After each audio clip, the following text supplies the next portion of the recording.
Et nous revoici dans La réponse de Riri, l'émission qui répond à vos questions relatives à l'immobilier. Alors on va répondre donc à la prochaine question qui a été posée cette semaine. Et donc je vais lire la question de Corinne de Bordeaux. Corinne de Bordeaux, merci pour ta question Corinne. On va essayer de te donner la pêche parce que la question n'est pas hyper positive, hein, je suis désolé. Alors Corinne nous dit, voilà, je suis un petit peu démotivé dans mon métier, je suis un petit peu blasé, fatigué et je ne sais pas si je vais continuer mon activité. Ça fait 6 mois que j'ai commencé le métier et j'ai un petit peu envie de baisser les bras. Alors, Corinne, cette question, ce retour d'expérience n'est pas simple.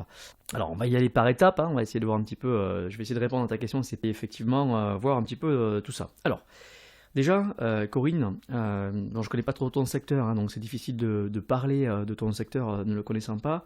Moi, je suis plutôt sur le secteur ouest toulousain, hein, pour être tout à fait précis. Je suis quand même du sud-ouest comme toi, et on mange des chocolatines aussi. Ça va faire rigoler du monde, je pense. Non, alors pour faire simple, moi je compare notre métier à une locomotive. Une locomotive un petit peu à l'ancienne, comme on voit dans le Far West. Cette locomotive, vous voyez, où il faut mettre beaucoup de charbon pour qu'elle démarre, pour qu'elle décolle. Et cette locomotive, elle va mettre beaucoup de temps à partir. Et il faudra mettre beaucoup de charbon. Je ne sais pas si vous voyez un petit peu la courbe très lente de démarrage, d'évolution. Et donc, j'ai tendance à dire, dans cette période-là, un petit peu à la manière voilà, des manutentionnaires qui mettent le charbon dans cette fameuse locomotive, il ne faut surtout jamais rien lâcher. Voilà, ça c'est la première chose que je peux te dire, jamais rien lâcher, jusqu'au moment où effectivement un jour tu peux abandonner, hein, ça peut arriver à tout le monde, on a le droit hein, d'arrêter, c'est vrai, mais tant que tu n'as pas arrêté, continue à te donner les moyens, à te mettre à fond. Voilà, le jour où tu arrêtes, bon tu arrêtes, mais tant que tu n'es pas arrêté, tu continues à être à fond. Ça sert à rien d'essayer de mettre à moitié en disant je suis pas bien, pas motivé, puisque ce n'est pas productif pour ce que tu vas faire.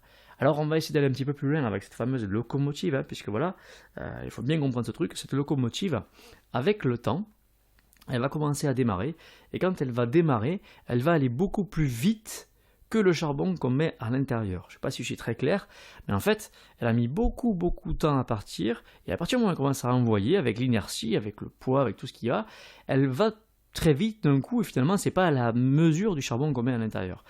Et ça, c'est vraiment une image qu'il faut se mettre en tête. Alors, c'est plus facile quand je fais des vidéos, bien entendu, que quand je suis à la radio. Mais il faut voir une courbe comme ça qui est très lente à partir et qui tout d'un coup décolle. Donc, dis-toi bien que tant que tu es dans cette courbe qui n'a pas démarré, continue à te battre parce que s'il faut, tu n'es pas si loin du but, tu n'es pas si loin de la réussite. Et de fait, il faut continuer à bosser. Je vais citer un rugbyman célèbre qui s'appelle Philippe Sella, qui disait que le succès n'était pas un but mais une conséquence. Donc ça veut dire qu'effectivement, tes résultats sont une conséquence de ton travail, et de fait, continue à bosser, continue à mettre du charbon dans la machine, ça va peut-être décoller, et tu seras surprise peut-être par tes résultats, parce qu'il arrive même souvent que cette courbe qui explose d'un coup, eh ben ça surprend, et même des fois on est surpris. Et d'ailleurs dans cette courbe d'évolution, on a parfois des mauvaises surprises, et j'en parlerai d'ailleurs hein, si vous avez cette question-là dans une autre question de la réponse de Riri. On appelle ça ce qu'on appelle les phases plateaux dans notre métier.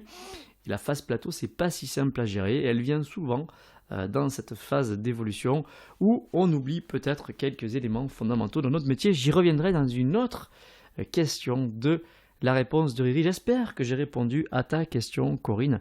Merci en tout cas d'avoir posé la question. N'hésite pas à mettre tes commentaires sur radiotransac.fr pour voir si tu es OK avec cette réponse-là et si tu veux qu'on aille plus loin dans tes questions. J'espère que vous êtes bien dans cette émission. J'espère que je réponds à vos questions.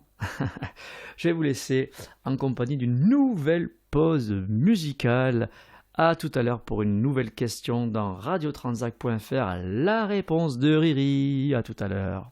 La réponse de Riri, le jeudi de 15h à 16h sur radiotransac.fr. On répond à vos questions.